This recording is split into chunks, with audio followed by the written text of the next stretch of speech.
Anhidrosis is a condition of horses. And horses that are anhidrotic actually lose their ability to produce sweat. So that's all sweat right there? And that is particularly common in the Southeastern United States, where we have high humidity and high temperatures throughout the summer. And these horses are then predisposed to actually overheating and can have a myriad of deleterious health effects from not being able to regulate their temperatures. So horse owners, one of the first signs they report that they think something might be wrong with their horse is often that their horse is breathing hard or panting. And as we can see, Nick here is flaring his nostrils just a little bit. And since he doesn't sweat normally, he'll attempt to use panting to cool himself down.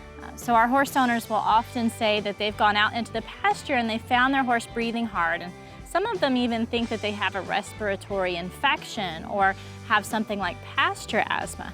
Ultimately, if we take their temperature and do a little bit more investigation, can figure out that what they're actually trying to do is to cool themselves. We are performing the intradermal quantitative terbutaline sweat test, where we inject terbutaline, which is a sweat gland stimulant, in descending concentrations under the skin on the neck of the horses, and then we measure their sweat production over a course of about 30 minutes. There's a lot of ways to try to manage these horses through the summer. Things like keeping horses in the shade, turning them out at night instead of the day.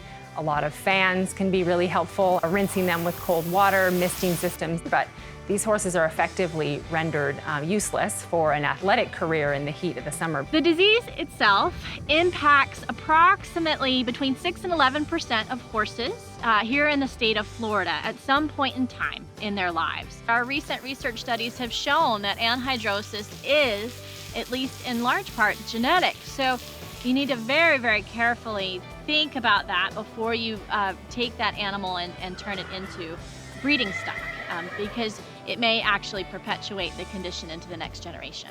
From a veterinary and research standpoint, we'd like to figure this disease out. And so supporting our research programs at the University of Florida are really important for us to be able to not only understand why this disease happens, but potentially trial different treatment options so that we can have a solution in the future.